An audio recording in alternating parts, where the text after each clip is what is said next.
Also have the latest out of Corpus Christi. Police are now working to identify human remains found near the apartment of a missing New Braunfels college student, Caleb. We only got about 5-10 minutes before this thing goes down. It's a race against time. We got one more on the backside. All right. One more on the backside.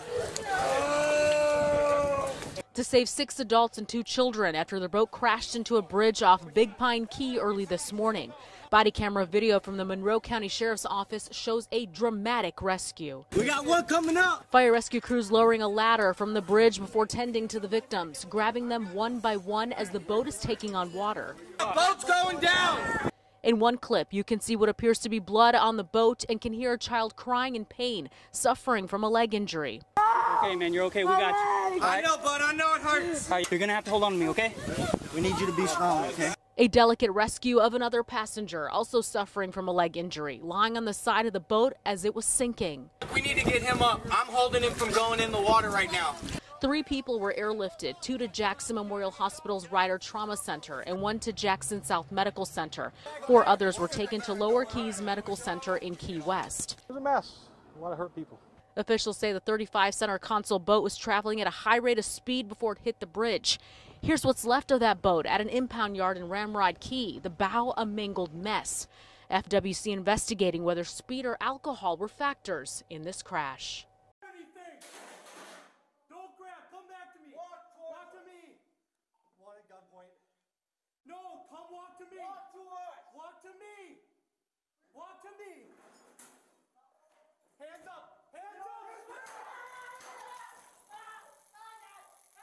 Stop. Okay, Chris, we're good. Put your hands behind your back. We don't want to hit you again.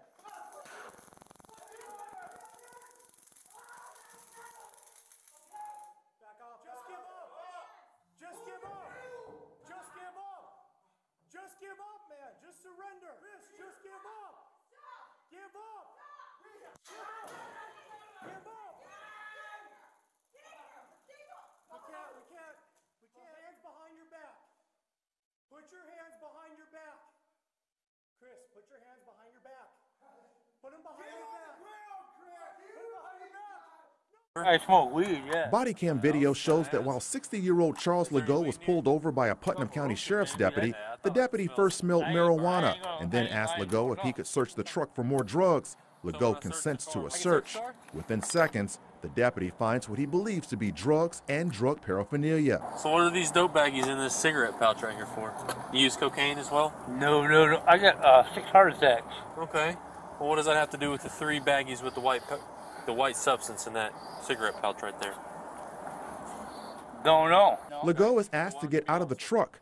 He's searched and then asked to stand in front of his truck while the deputy searches the inside of the vehicle. The deputy first finds a handgun in the seat. Looks like a Ruger 22. Then the deputy finds more drug paraphernalia. What kind of pipe is this? Not a clue. I hadn't been in the truck. That's a methamphetamine pipe, sir. 8 minutes and 45 seconds after the traffic stop, the deputy continues to search for drugs when this happens. Yeah, it's good. Oh! What the A chemical bomb just exploded in the deputy's face. This is what the bomb looked like before it exploded. And this is the explosion in slow motion. Although the deputy struggles to breathe, he manages to call for backup and places Legault into handcuffs. Put your hands behind your back. I don't know what the that was, man. Moments later, it becomes obvious that the chemicals that exploded in the deputy's face are making it even harder for him to breathe. Yeah, it's like in my lungs or something. We then see the deputy's uniform covered in a white chemical powder as the deputy takes off his body armor. The powder was believed to be chlorine. The deputy was later taken to the hospital to be treated for respiratory injuries from the chemical explosion. He's just very lucky is what it is. Retired JSO Director of Homeland Security and Investigations turned News4JAX crime and safety analyst Tom Hackney says the deputy's injuries could have been a lot worse. Had that been filled more or had been larger or it got in his eyes, I mean, you can talk about blindness and those kind of permanent things that could happen to him and permanent lung damage depending on how close he is. And you can see, again, the struggle to breathe just really highlights how dangerous these traffic stops can be. It was very windy that day, and Hackney says the winds may have helped to dissipate the fumes from the explosion, and that may have helped the deputy. I think everything was in this officer's favor that it had a successful outcome as much as it did, that he wasn't harmed worse than he was. The explosion prompted a bomb squad to be called in to make sure the truck was cleared of any other explosives before other deputies could search for more drugs. The following day, deputies raided Legault's home to look for more explosives. Although they did not find any more bombs, they did find more illegal drugs. Legault remains in jail without bond on multiple felony charges related to trafficking meth, possessing an explosive device, and battery on a law enforcement officer.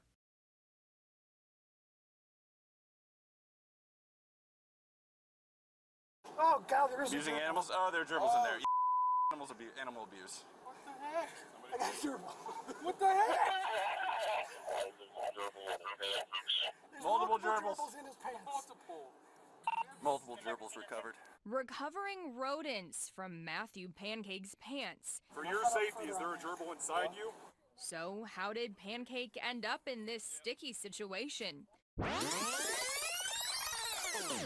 Let's go back to 3/12 Tuesday morning. Clovis Police, anybody in here, make yourself known! Officers respond to the Roosters near Hilliard after getting an alert from its security system. Trying to break the thief's code, they retrace his steps.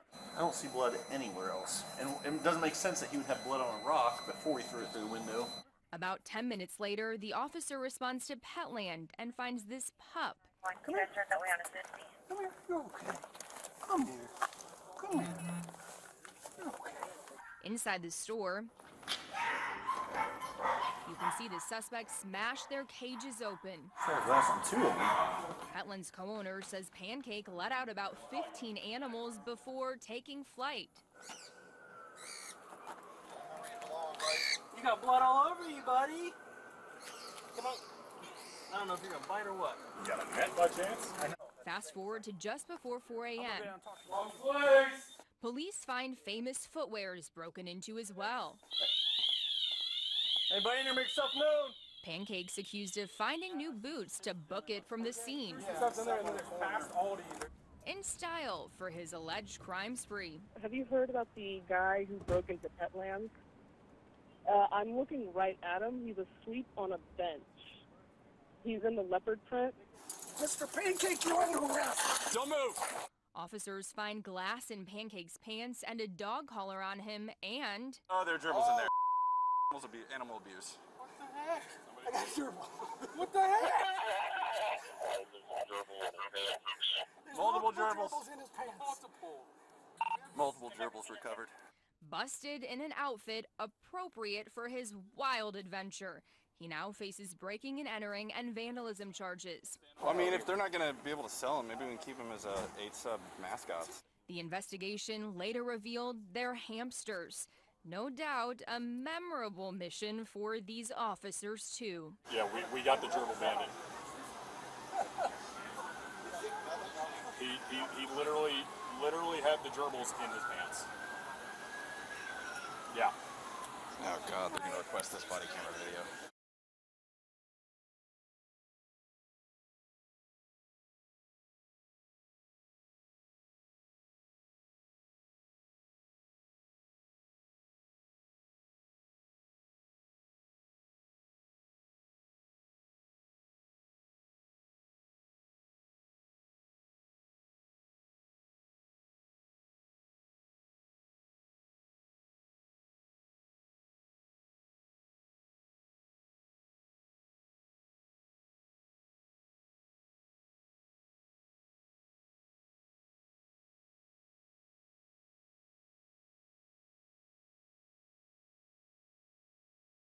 It seemed to come from nowhere, a massive piece of a construction crane slamming onto cars on the 3rd Avenue Bridge, April 4th, 4:30 in the afternoon.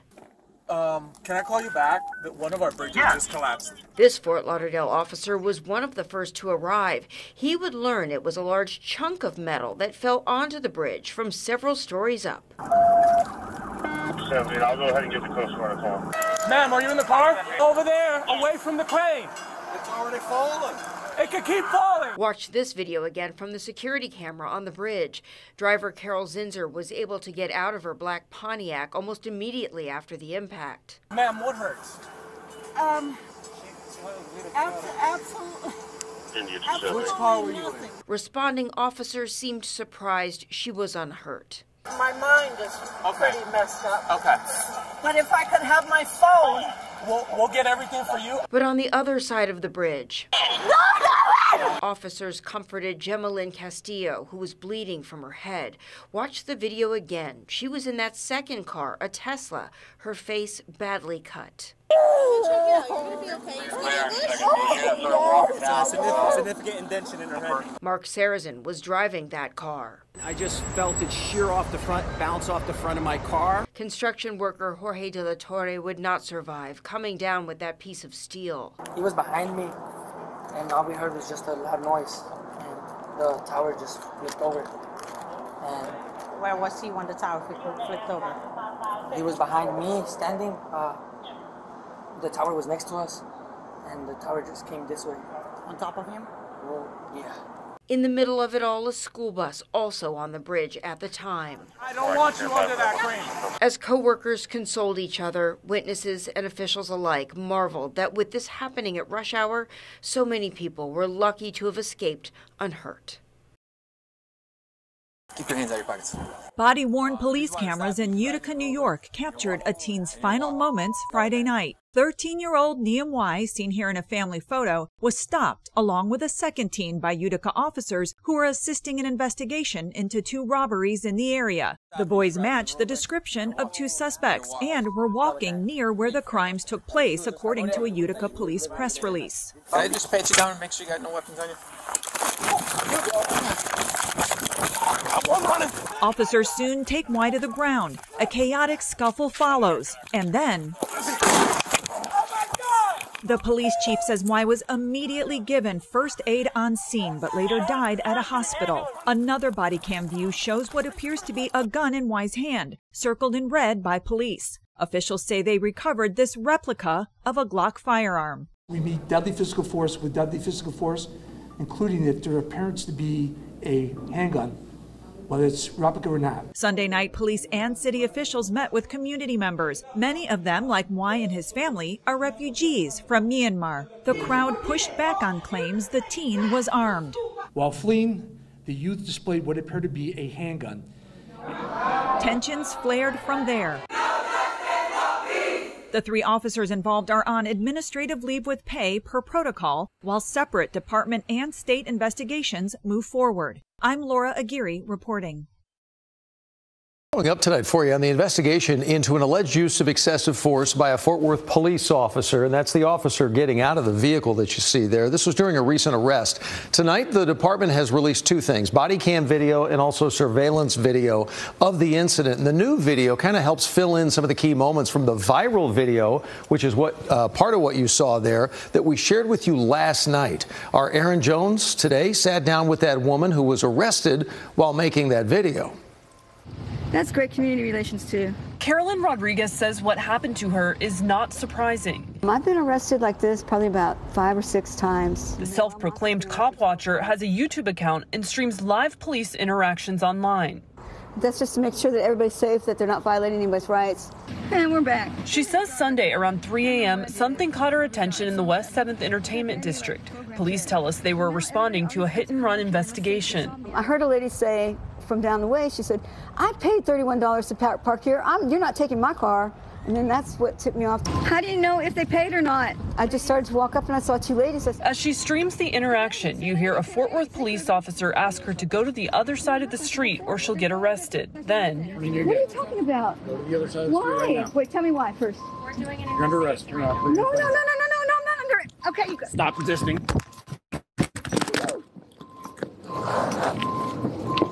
Stop resisting. She tells us she doesn't remember what happened next. She's bleeding. I got knocked out. They said I did a death gurgle, and the next thing I know is I woke up in the hospital, chained to the bed. handcuffed to the bed. Wait, tell me why first. Today, Fort Worth police released body cam video of the incident, filling in some of the gaps. You can see the officer slam Rodriguez to the ground. After getting medical attention, she was booked into the Tarrant County Jail on multiple charges, including resisting arrest and evading arrest, a visible black eye in her mugshot. I have bruises all everywhere. This arm right here, I can barely move it. And so the elbow was knocked out of the socket, and I think the shoulder was, but I don't know. Now Fort Worth police are investigating the use of force. Mayor Mattie Parker has called a special meeting on Friday, and the city's Office of Police Oversight Monitor is also looking into the situation. Caroline, we're busy. Go. The officer, who has been with the department 7 years, has been administratively reassigned out of patrol pending the outcome of the investigation. Rodriguez says she wants accountability. I don't see how you can resist when you're unconscious. And plans to file a lawsuit against the department soon. In Fort Worth. Well, new video of a water rescue this past weekend in Ocean City, New Jersey. Lifeguards saved several people, including 2 children who were caught in a strong rip current. CBS Philadelphia's Liz Crawford joins us now with more on what was a stressful situation. Liz? Well, 9 people needed help at 9:30 on Saturday morning, and that's a half hour before lifeguards are on duty. Fortunately, most guards were already at the beach and able to jump right into action. It's perspective we don't usually see, an aerial view of a water rescue. About a dozen lifeguards jumped in the water Saturday morning to save those struggling to swim.